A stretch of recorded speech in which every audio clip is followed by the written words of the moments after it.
अब आगे है industrial sector. Industrial sector development in Pakistan. अब पाकिस्तान में इंडस्ट्रियल सेक्टर का भी बहुत मेजर कंट्रीब्यूशन है। एग्रीकल्चर के बाद दूसरे नंबर पे जो मेजर शेयर है वो इंडस्ट्री का है। जो जितना ज्यादा पसमानदा मुल्क होता है उसकी डिपेंडेंसी ज़राअत के ऊपर उतनी ज्यादा होती है। शुरू शुरू में पहले आप देखते होंगे कि ज़राअत पे डिपेंडेंसी हमारी ज्यादा है। आहिस्ता आहिस्ता अब कम हो रही है। वो तकरीबन 18-17% पे आ गई है। और उसके बाद दूसरे नंबर पे फिर इंडस्ट्री है। इस वक्त जो सेक्टर वैसे बाय द वे डोमिनेट कर रहा है वो सर्विस सेक्टर है। इंडस्ट्रियल सेक्टर का ये इंट्रोडक्शन है। ये आपने एक बार सिर्फ रीडिंग कर लेनी है, आगे इसकी इंपॉर्टेंस है। इंपॉर्टेंस इसकी मैं डायरेक्ट पॉइंट्स पे आता हूँ, को एक्सप्लेन करता देता हूँ। सबसे पहला क्या पॉइंट लिखा हुआ है? Increase in employment opportunity. अगर आपकी सनत तरक्की करेगी तो एम्प्लॉयमेंट अपॉर्चुनिटी ज्यादा होगी। क्या ख्याल है आपका? आगे नंबर 2 पे increase in output and income. अगर ये आपका शोबा तरक्की करता है तो आउटपुट में इजाफा होगा। आउटपुट बोलते हैं आपकी पैदावार। पैदावार में इजाफा होगा और नेशनल इनकम आपकी उसमें इजाफा होगा, जिससे मुल्क अमीर होगा और इससे बहुत तरह के फायदे आप ले सकते हैं। सनत तरक्की करेगी तो इसके हर तरह से फायदे ही फायदे हैं। नंबर 3 पे एग्रीकल्चरल डेवलपमेंट। अब लास्ट टॉपिक में हमने ये सीखा कि ज़राअत तरक्की करती है तो सनत तरक्की करती है, इंटरलिंक होते हैं।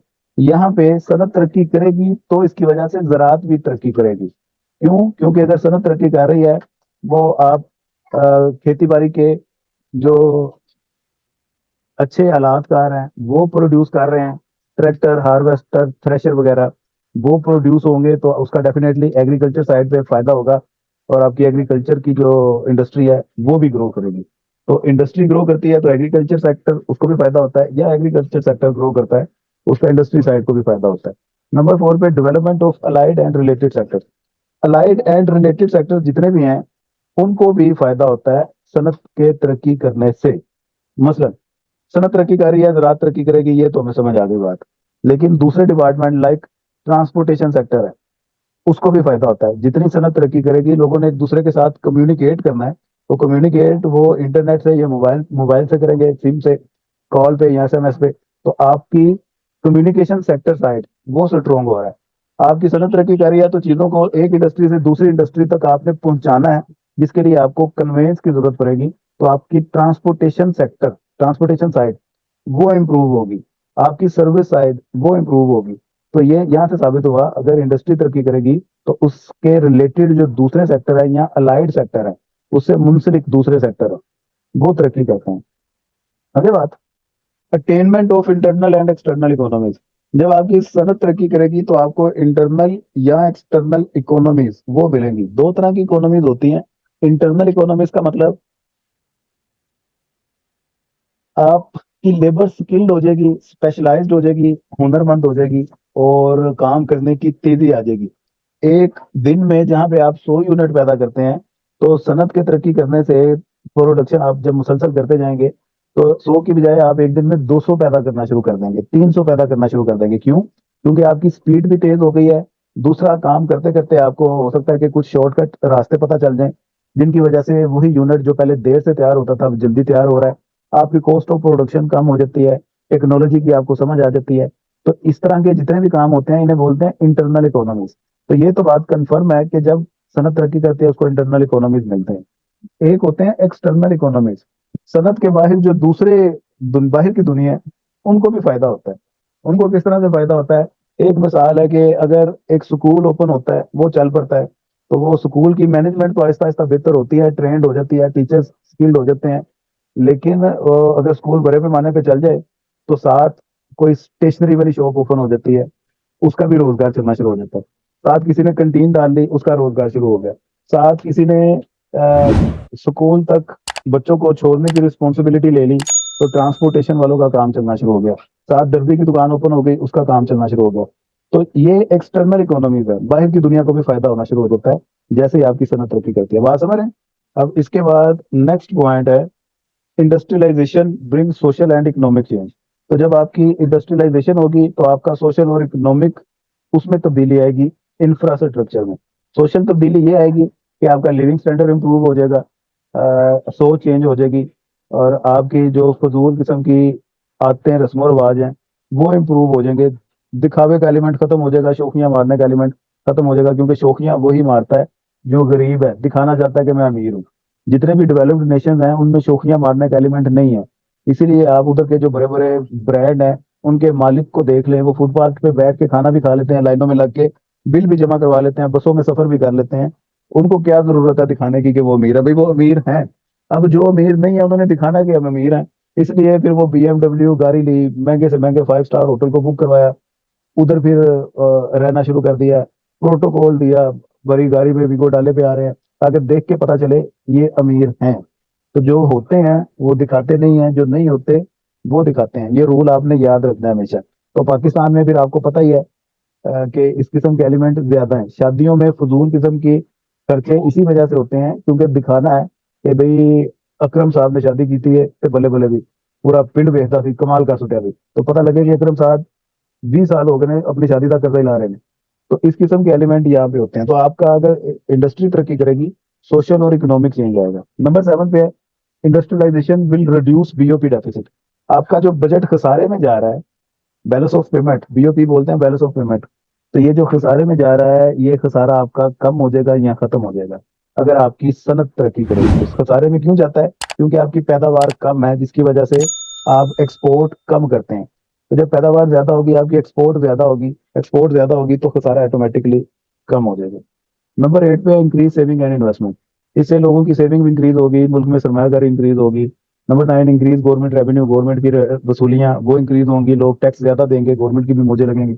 डिफेंस रिक्वायरमेंट, आपकी डिफेंस रिक्वायरमेंट वो बेहतर होंगी, असला और इस किस्म के जो हथियार है वो ज्यादा प्रोड्यूस आप करेंगे, मुल्क आपका स्ट्रोंग होगा और इसकी एक दाग बैठेगी पूरी दुनिया में। ये आपने 10 पॉइंट ये भी सिर्फ करने हैं। इसकी बैकवर्डनेस के कॉजेज ये कल करेंगे, आज इसकी सिर्फ इंपॉर्टेंस देख के आइएगा। ओके जी। Causes of industrial backwardness. Industrial backwardness, उसकी क्या रीजन है? पाकिस्तान में सनत इतनी ज्यादा तरक्की क्यों ना कर सकी? तो कुछ मोटे मोटे पॉइंट तो हर किसी के जहन में होंगे। पैसे की कमी है, तालीम की कमी है, शऊर की कमी है, वगैरह वगैरह। बकाया बुक में देख लेते हैं कौन सा पॉइंट लिखा है। लैकिंग ऑफ इंडस्ट्रियल बेस, हमारे मुल्क में इंडस्ट्रियल बेस की कमी है। इंडस्ट्रियल ढांचा वो नहीं बना हुआ, अगर बना हुआ है तो वो खस्ता हालत में है, नए सिरे से कंस्ट्रक्ट करना पड़ता है हमें, जिसकी वजह से लोग फिर इतने ज्यादा इंडस्ट्री में आना पसंद नहीं करते। वो कहता है कि लगी लगाई नौकरी मिल जाए और सैलरी हमारी महीने के एंड पे आती जाए, तो वो काम ठीक है, हम इतने रिस्क नहीं लेते क्योंकि इंडस्ट्रियल बेस ही नहीं है हमारी। इंडस्ट्रियल बेस क्यों नहीं है? क्योंकि हम बेसिकली गरीब मुल्क हैं। Number 2, lack of minerals. Minerals की कमी है, like oil, coal, iron, oil, gas. ये निकलते हैं बहुत कम मिकदार में निकलते हैं, और कुछ चीजें तो बिल्कुल ही नहीं है, हमें दूसरे ममालिक से मंगवानी पड़ती हैं। और जब मंगवानी पड़ती हैं तो अच्छा खासा पैसा हमारा इन चीजों में, इन चीजों की दरामदात पे लग जाता है। तो मिनरल्स की कमी की वजह से हम गरीब के गरीब रह जाते हैं और इंडस्ट्री और सनत वो इतनी तरक्की नहीं कर पाती। आप इमेजिन करें कि ऑयल अगर हमारा अपना खुद का निकल रहा हो तो फिर हमारे कितने पैसे बचे जो हम ये पेट्रोल। वैसे मैंने सुना है कि यकम से कीमतें कम हो रही हैं। ये देख लें कि एक तो पहले ही गरीब मुल्क जिसकी नेशनल इनकम पहले ही कम है, उस थोड़ी इनकम में भी उसका आर्मी का भी शेयर हमने और डिफेंस का शेयर निकालना होता है, पीछे बचता ही क्या है हमारे पास, उसमें से भी हमने पेट्रोल की मद में इंपोर्ट करके और दूसरी चीजें इंपोर्ट करने में इतने पैसे लगा देने हैं, तो फिर पीछे लड़ाइयाँ बचती। पैसे की कमी हो तो ही झगड़े फसाद होते हैं। घर में भी आप देख लें, पैसे की कमी की वजह से अफराद आपस में झगड़ते हैं। हस्बैंड की वाइफ के साथ नहीं बन रही, माँ दी नहीं बन रही, बंदे के नाल नहीं बन रही, फादर के साथ भाई भाई लड़ रहे हैं। ये सारे मसले पैसे की शॉर्टेज की वजह से भी होते हैं। तो खुशहाली हो तो इस किस्म के जो बेसिक मसाइल हैं उससे बंदा निकल जाता है भाई।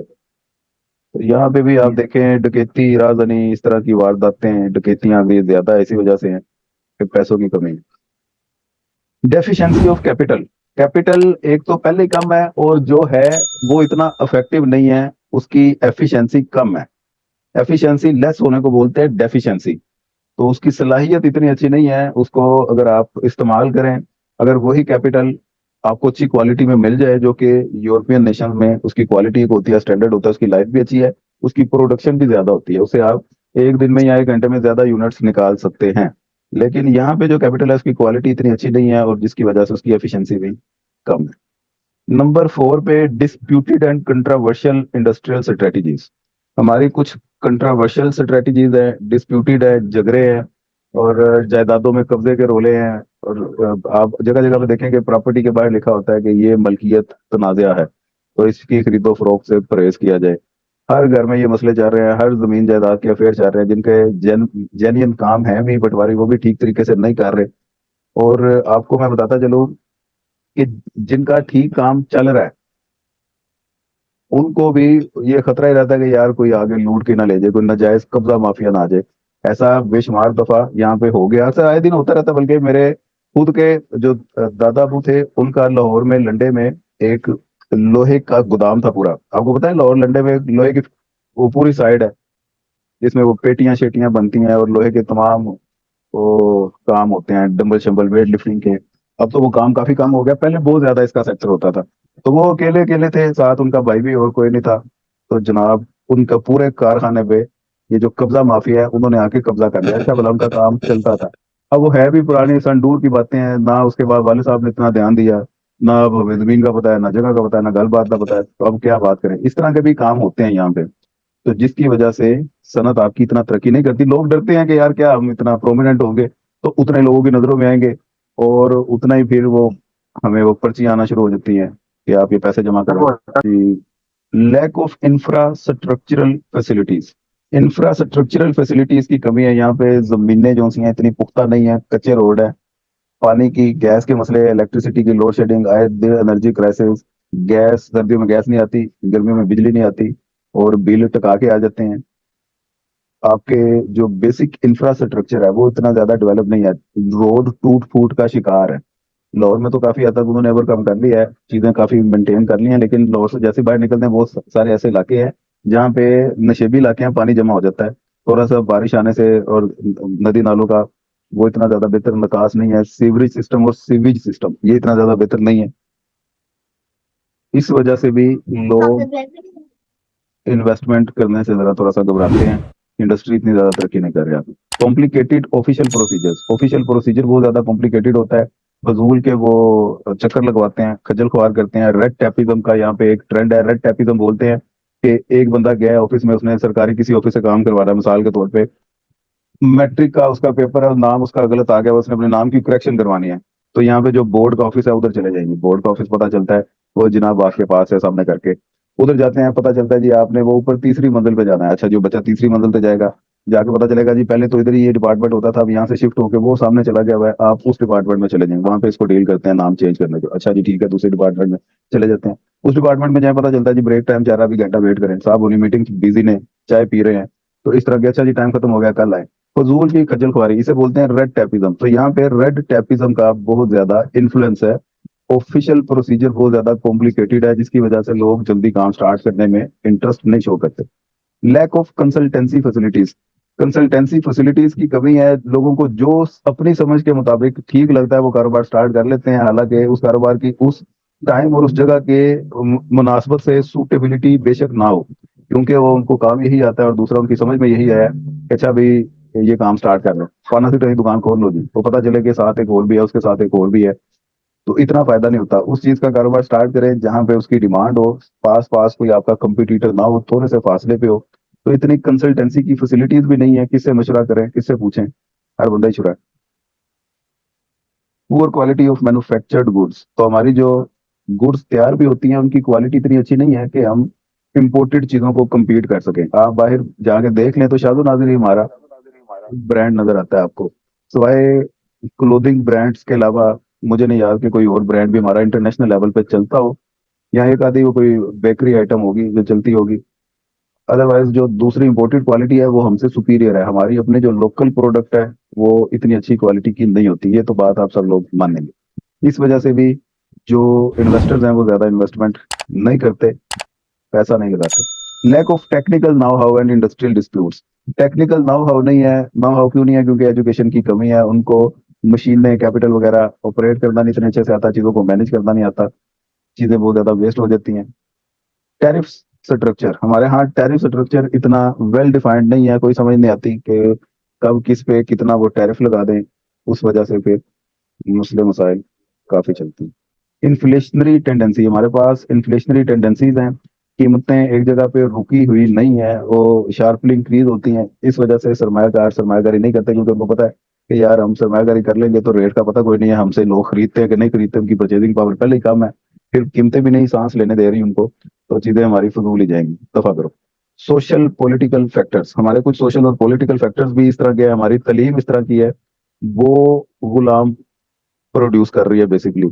लोग तालीम इसलिए हासिल करते हैं कि कल को अच्छी नौकरी कर सके, इस वजह से वो तालीम हासिल नहीं करते कि अपना कोई कारोबार स्टार्ट कर सके, अपनी हजाम की दुकान खोल सके, अपना कोई दूसरा छोटा काम स्टार्ट कर सके। तालीम हासिल करने का एक नुकसान जो मुझे समझ आया है कि आपको कोई भी छोटा मोटा काम आपके नाक पे नहीं चढ़ता।